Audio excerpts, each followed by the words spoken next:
સર્વે હરિભક્તોને જય સ્વામિનારાયણ. આજના વિડીયોમાં જોઈએ કે કોઈ પણ સારો હરિભગત હોય એ સત્સંગમાંથી પડી ક્યારે જાય, એમના બધા જ સારા સદગુણ હોય એ દુર્ગુણ ક્યારે બની જાય. સુરતમાં નાના શેઠ હતા, એક ઘણા પાકા હરિભગત. એક સમયે સ્વરૂપાનંદ સ્વામી વગેરે મોટેરા જે સંતો હતા એ સુરતમાં રહેતા હતા.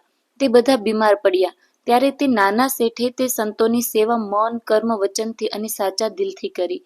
તેમની સેવા અને નિખાલસ સ્વભાવથી શ્રીહરિ તથા સંતો એમના ઉપર વારંવાર રાજી થતા. સંતોના રાજીપાથી એ સત્સંગની વાતો કરવાનું શીખી ગયા અને બીજા પણ ઘણા સારા ગુણો એમનામાં આવ્યા. તેથી તેઓ સત્સંગમાં મોટેરા, પ્રતિષ્ઠિત અને આદરણીય બની ગયા.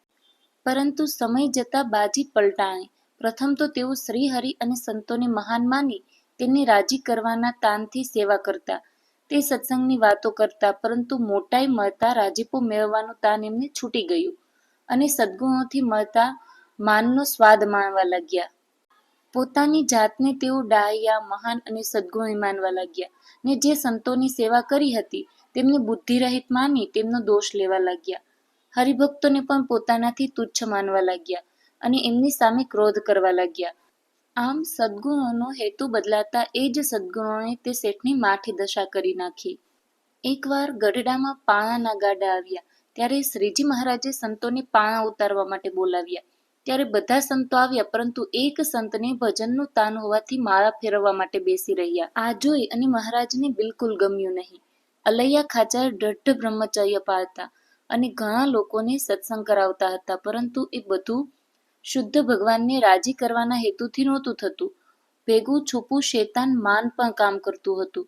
તેથી જ્યારે શ્રીજી મહારાજે તેમનું જરા માન તોડ્યું ત્યારે પુરુષોત્તમ નારાયણ એવા મહારાજનો પણ અભાવ આવ્યો ને તે સદ્ગુણોએ તેમની માઠી દશા બનાવી અને સત્સંગમાંથી એવા પાછા પાડ્યા કે શ્રીજી મહારાજના ધામમાં ગયા ત્યાં સુધી તેઓ સત્સંગમાં પાછા ન આવી શક્યા.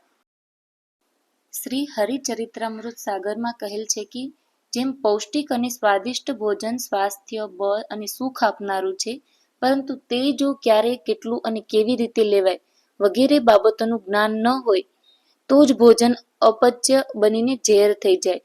તેમજ સદ્ગુણો શ્રીહરિ અને સંતો ભક્તોના રાજીપા, આશીર્વાદ આપનારા અને આધ્યાત્મિક પ્રગતિ કરાવનારા છે, પરંતુ જો પાત્રતા ન હોય ને તેમનો ક્યાં, કેટલો ને કેવી રીતે ને કયા હેતુ માટે ઉપયોગ કરાય વગેરેનો ખ્યાલ ન હોય તો તે જ સદ્ગુણો અધોગતિ કરાવનારા દુર્ગુણો બની જાય. જય સ્વામિનારાયણ.